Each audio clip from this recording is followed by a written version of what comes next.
যে বিএনপি কে দেখা যাচ্ছে তারা এক ধরনের সংকটে পড়ে গিয়েছে। সংকটটা এরকম যে একই আসনে দেখা যাচ্ছে যে তাদের অনেকগুলো মনোনয়ন প্রত্যাশী রয়েছে। এখন এই মনোনয়ন প্রত্যাশীদের মধ্যে তারা কাকে শেষ পর্যন্ত মনোনয়ন দিবে চূড়ান্ত ভাবে, এটা নিয়ে কিন্তু তারাও কনফিউশনে রয়েছে। এবং আমার কাছে এ পর্যন্ত আমি বেশ কিছু আসন থেকে দেখেছি যে যিনি বিক্ষুব্ধ প্রার্থী বা যিনি সন্তুষ্ট হননি বা যিনি ইতিমধ্যে জেনে গিয়েছেন যে তার বদলে এই আসনে অন্য একজনকে মনোনয়ন দেওয়া হয়েছে বা দেওয়ার ব্যাপারটা ফাইনাল হয়ে গিয়েছে, তারা দেখা যাচ্ছে যে আমাকে ফোন করে বলছেন যে ভাই আমি তো এই আসনে অনেক কাজ করেছি, কিন্তু দল তো আমাকে মূল্যায়ন করলো না। তো এই যে দল কাকে মূল্যায়ন করলো কাকে মূল্যায়ন করলো না, এ ধরনের নানা আক্ষেপ কিন্তু কোন কোন নেতার রয়েছে যারা নিজেদেরকে মনে করেন যে আমরাই ত্যাগী নেতা ছিলাম। তো এই যে মনোনয়ন দেয়া, কারণ আলটিমেটলি তো সবগুলো আসলে সবাইকে সন্তুষ্ট করে মনোনয়ন দেওয়া সম্ভব নয়, কিন্তু তারপরে সকলেই মনোনয়ন প্রত্যাশী। তো এখন এই যে এত এত মনোনয়ন প্রত্যাশীর ভিড়ে বিএনপি যে আলটিমেটলি একটা আসনে একজন মনোনয়ন একজনকে দিবে আর বাকি অনেকে যে অসন্তুষ্ট থেকে যাবে, এই যে একটা সমস্যায় বিএনপি পড়লো, এই সমস্যার পাশাপাশি আমরা আবার দেখতে পাচ্ছি যে নির্বাচনটাকে ঘিরেও কিন্তু একটা অনিশ্চয়তা দেখা দিয়েছে। তো ওই সংকটটাও কিন্তু বিএনপিকে মোকাবেলা করতে হচ্ছে।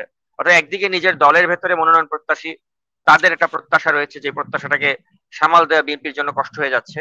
অন্যদিকে আবার দেখা যাচ্ছে যে নির্বাচনটা নিয়ে আসলে বিএনপি তারাও কিন্তু আসলে ভাবতে পারছে না বা বুঝতে পারছে না যে আসলে নির্বাচনের পর্যাপ্ত প্রস্তুতি আমরা এই অবস্থায় কি করে নেই, যেখানে মনোনয়ন নিয়ে এত ধরনের সংকট তৈরি হয়েছে দলের ভেতরে।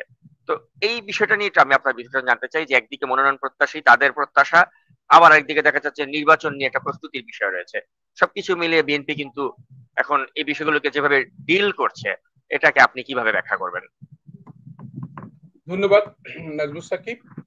বিএনপি একটি বৃহৎ রাজনৈতিক দল। তাদের যেহেতু বৃহৎ রাজনৈতিক দল থাকার কারণে তাদের অঙ্গ সংগঠন এবং সহযোগী সংগঠন, পাশাপাশি পেশাজীবী সংগঠন, সবগুলো মিলিয়ে যে আকার, এটি একটি বড় প্রতিষ্ঠানে রূপ নিয়েছে দীর্ঘদিন ধরেই। এবং এই প্রতিষ্ঠানের রূপ নেয়ার কারণে আপনি লক্ষ্য করবেন যে বাংলাদেশে মানুষের মধ্যে যে টেন্ডেন্সি কাজ করে, আমাদের এটা একটা জাতিগত টেন্ডেন্সি কিনা আমি জানি না, যে সব লেভেলের লোকজনগুলোকেই আমি দেখেছি। যে আমি একসময় ভাবতাম যে রাজনীতিটা, যারা শুধু রাজনীতি করে তাদের মধ্যেই একটা আগ্রহের লেভেল, কিন্তু আমি দেখেছি পেশাজীবী অনেক বড় বড় ডাক্তার, অনেক বড় বড় বিশ্ববিদ্যালয়ের শিক্ষক, কিংবা অনেক ভালো মানের প্রকৌশলী, এমনকি সাবেক আমলা ছিল, সচিব, উপসচিব, যুগ্ম সচিব, কিংবা সেনাবাহিনীতে বড় বড় কর্মকর্তা ছিল, অথবা বিচার কার্যালয়ে বিচারক ছিল, কিংবা বিভিন্ন দেশে রাষ্ট্রদূত সহ ডিপ্লোম্যাটিক সেক্টরে যাদের বড় বিচরণ, এদের সবকিছুর নেপথ্যে ঘুরে ফিরে কেন যেন একটা রাজনৈতিক বাসনা কাজ করে। কারণ এটা এটা ঠিক, শেক্সপিয়ার একটা কথা হচ্ছে যে শেক্সপিয়ারকে বলা হয় না যে তাকে তাকে বলা হয় কিং অফ অল কিংস, আমরা জানতাম সকল রাজার রাজা। আর পলিটিশিয়ানদেরকে বলা হয় লিডার অফ অল লিডার্স, মানে সকল নেতাদের নেতা। আর তারাই হচ্ছে তারাই সকল বৈজ্ঞানিকের বৈজ্ঞানিকও বলতে পারেন। এই জন্য একজন সায়েন্টিস্টকে স্বীকৃতি দিচ্ছে একটা পলিটিশিয়ান, যে কারণে একটা পলিটিক্যাল টেন্ডেন্সি খুব বেশি মানুষের মধ্যে। এটার একটা ইতিবাচক দিক আছে, একটা নেতিবাচক দিক আছে। নেতিবাচক দিকটা হচ্ছে যেটি ফ্যাসিস্ট আমল থেকেই আমাদের শিখতে হবে। কারণ ফ্যাসিস্ট আমলে এই যে আগ্রহের কারণে খুব বড় বড় মানের সাংস্কৃতিক কর্মীদেরকে আমরা কিন্তু হারাতে হয়েছে। আমরা তাদেরকে এখন পালিয়ে যেতে দেখলাম, জেল খাটতে দেখছি। কিংবা বড় বড় খেলোয়াড় যারা ক্রীড়াঙ্গনে, সাকিবের মতন একজন বড় প্লেয়ার খেলোয়াড়, তাদেরকে আমরা যাচ্ছে তাই গালাগালিও করছি, কারণ তাদের এই আগ্রহ, কিংবা তাদেরকে আগ্রহ সৃষ্টি করা, কিংবা তাদের মধ্যে আগ্রহ তৈরি হওয়া, কিংবা অনেক বড় বড় মানের শিক্ষিত শিক্ষক মানুষ, যাদেরকে আমরা এই আজকে একটু আগে আপনার এখানে আসার আগে আমরা ইলেকশন নির্বাচন নিয়ে আমরা আলোচনা করছিলাম, যে আগে তো একসময় ইলেকশন ওয়ার্কিং গ্রুপ কাজ করতো, যে নির্বাচন নিয়ে যারা যারা কাজ করে বাংলাদেশ ইলেকশন ওয়ার্কিং গ্রুপ ছিল, যারা নির্বাচন মনিটর করা অবজারভার হিসেবে কাজ করতো। এই গ্রুপের অধিকাংশই ভেঙে গেছে, নাই, দেশ ছাড়া।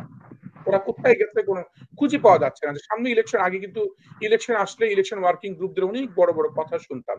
কারণ এরা কোনো না কোনো ভাবে সরকারের এমন ভাবে দোষর হয়েছে, যে কারণে এরা, তার মানে আমরা আমাদের দেশটা কিন্তু একটা বড় বড় ধরনের বুদ্ধিভিত্তিক কিংবা বিভিন্ন সেক্টরে কাজ করা ভালো ভালো মানুষ, যারা দীর্ঘদিন চর্চা করে একটা জায়গায় এসছে, তারা কিন্তু সব পালিয়ে গেছে শুধুমাত্র এই রাজনীতি অঙ্গনে তাদের আগ্রহ, উৎসাহ কিংবা লোভের কারণে। যে লোভটা কাজ করেছে যে এখান থেকে অনেক বেশি পাওয়া যাবে, আদায় করা যাবে। এটা একটা নেতিবাচক দিক, কিন্তু এটা এই টেন্ডেন্সিটা যে এখনো নাই তা কিন্তু না। একটা শ্রেণী হয়তো চলে গেছে, কিন্তু আরেকটা শ্রেণী তো অবশিষ্ট আছে। কিংবা যে শ্রেণী কোনো ট্যাগ লাগে নাই, ট্যাগ লাগানোর সুযোগ অনেকে আছে দেখবেন, সুযোগের অভাবে সৎ বলে না, যে ভাই আমার বাবা তো কখনো কোনো করে নাই, কোনো ঘুষ খায় নাই। তোমার বাবা কোথায় কাজ করে? বাবা প্ল্যানিং কমিশনে কাজ করে। প্ল্যানিং কমিশনে তো কোনো ঘুষ দেওয়ার সুযোগ নাই। কিন্তু আরেকজনের বাবা, সেও বলতে চাচ্ছে যে না, আমার বাবা ভূমি মন্ত্রণালয়ে ছিল কিংবা পুলিশের চাকরি করেছে, সেও সেও সৎ ছিল কিনা, সে সৎ থাকার সুযোগ, কারণ তাকে অসৎ হওয়ার সুযোগ ছিল অনেক, কিন্তু সে এখান থেকে সৎ থেকেছে। তারপরে আমরা কিন্তু অনেক সময় সুযোগের অভাবে সৎ থেকে ওইটা ক্রেডিট নেই, যে আমি তো সৎ থেকেছি, কিন্তু যখনই আমি সুযোগটা পাই সে সুযোগটা আমি কিন্তু লুফে নেই। এই ক্ষেত্রে একটু অনেক গভীরে আমাদের এবার পথ চলতে হবে নির্বাচনের ক্ষেত্রে। এখন বিএনপির কিন্তু একটি বড় ধরনের ডিসিশন হয়েছে, সিদ্ধান্ত হয়েছে। সেটি কি, যারা যারা পদ পদবি নির্ভর রাজনীতি করছে, পদ পদবি পেয়ে তারা রাজনীতি করবে, আর যারা নির্বাচন করবে তারা পদ থাকবে না বা পদ পাবে না। তার মানে এটাকে একটু ডিফাইন করা যাচ্ছে যে হ্যাঁ, যারা যারা পদে আছে তাদের এখন অনেক প্রতাপ, অনেক প্রভাব, এলাকায় অনেক দাপট, ওরা নির্বাচন হয় অধিকাংশই করতে পারবে না। আর যদি ওরা মনে করে করবে, তাহলে ওদের দাপটের জায়গায় যারা যারা, ধরেন আপনার এলাকার কথা বলেন, আমার এলাকার যে সকল এলাকায় যারা যারা প্রত্যাশী, তখন তাদেরকে একটা ব্যালেন্স করা যাবে। এখন এখানে একটা বৃহৎ দলে সবাইকে খুশি করা, সবাইকে সন্তুষ্ট করা প্রত্যেক আসলে এটা কারো পক্ষেই সম্ভব না। এটা, হ্যাঁ, এইটার পলিট ব্যুরো, এটা যেহেতু স্থায়ী কমিটির সদস্য কিংবা দলের প্রধান, নীতি নির্ধারকরা, তারা নির্ধারণ করবেন কোন কোন দলে কোন কোন প্রার্থী হবে, কিন্তু সেটি কতটুকু বাস্তবায়ন হবে। এখন মাথায় রাখতে হবে বিএনপি এই ক্ষেত্রে কোথায় কোথায় মানে একটা লাল সংকেত দেখা যায়। মানে লাল সংকেত বলতে মানে কোন কোন জায়গায় বিএনপির জন্য থ্রেট রয়েছে, থ্রেট বড় ধরনের। যেমন বিএনপি যদি সঠিক লোককেও মনোনয়ন দেয়, কিছু সংখ্যক লোক বলবে এই মনোনয়ন সঠিক হয় নাই, কিছু সংখ্যক লোক বলবে এই মনোনয়ন বাণিজ্য হয়েছে, কিছু সংখ্যক লোক বলবে এই মনোনয়ন কোন নির্দিষ্ট কোন ব্যক্তি, কোন গ্রুপকে, কোন গোষ্ঠীকে সন্তুষ্ট করার জন্য হয়েছে। তার মানে ওইখানে কিন্তু আপনার বড় ধরনের সংঘাত এবং বড় ধরনের অসন্তুষ্টি সৃষ্টি করার সুযোগ তৈরি হবে। এখন এই অসন্তুষ্টি যেহেতু সুযোগ তৈরি হবে, সেই সুযোগগুলো যাতে তৈরি না হয়, বিএনপি পূর্ব প্রস্তুতি আছে কিনা, বিএনপি সেটা ভাবে কিনা। বিএনপি যারা নীতি নির্ধারক, হ্যাঁ, আমি যাকেই দেই তার বিরুদ্ধে হবে, তাহলে নিশ্চয়ই আমার তো নিশ্চয়ই একটা পরিকল্পনা করতে হবে। আচ্ছা, একটা পরিকল্পনা দীর্ঘদিন ধরে করেছে। কি করেছে? এখন স্থানীয় পর্যায়ে আপনি দেখবেন একটা ইউনিয়ন পরিষদ থেকে শুরু করে যে কোনো পর্যায়ে এখন নেতা নির্বাচন কিন্তু করা হচ্ছে নির্বাচনের প্রক্রিয়ায়। কোন প্রকার আগে থেকে চাপিয়ে দেওয়া, হ্যাঁ সকালবেলায় আমি চাপিয়ে দিলাম সুপার ফাইভ, সুপার ফাইভ দেওয়ার পরে সেই সুপার ফাইভ কি করলো, বাকি অন্যান্য সবাইকে সারা দিন ধরে, সারা মাস ধরে সে পদ বাণিজ্য শুরু করলো, যে ঠিক আছে আমি তো সুপার ফাইভের একজন, আসো আমার সংগঠনে, তুমি যদি কোনো সম্পাদক মন্ডলী চাও, সদস্য হতে চাও, টাকা পয়সা দাও। ওয়ার্ড চাই ইউনিয়নের কাছ থেকে, ইউনিয়ন ইউনিয়ন দিচ্ছে উপজেলাকে, উপজেলা দিচ্ছে জেলাকে। এই ধরনের একটা পদ বাণিজ্য চলেছে দীর্ঘদিন, এবং এগুলো নিয়ে আলোচনাও হয়েছে অনেক। এই আলোচনাগুলো সমাধান হয়েছে। তাহলে সমাধান কি হবে? নেতারা খুব খুব সুচতুর ভাবে, সুকৌশলে এবং বুদ্ধিমত্তার সাথে নেতারা সিদ্ধান্ত নিয়েছে যে এখন আর কেউ কারো সুপারিশ, কারো কথাই শোনা হবে না। সম্পূর্ণ যে যেখান থেকে আসবে তাকে ওইখানকার স্থানীয় নির্বাচনে ভোটাভুটি হয়ে আসতে হবে। আচ্ছা, আপনার আমেরিকা কিংবা উন্নত দেশে তো আমাদের অনেক সিস্টেমে নির্বাচন, ধরেন প্রাইমারি হয়। এখানে প্রাইমারি হওয়ার পরে ডেমোক্রেটিক পার্টি আগে নিজেরাই প্রতিদ্বন্দ্বিতা করে, করার পরে তারপর সে রিপাবলিকানের সাথে ফাইট করে। এখন তাহলে বিএনপি কিংবা বাংলাদেশের কালচারে সেই প্রাইমারি করার সুযোগ আছে কিনা? যদি প্রাইমারি করার সুযোগ থাকে, সেটা কতটুকু আছে সুযোগ, আর সুযোগ কেন নাই সেটি বলেই আমি শেষ করি।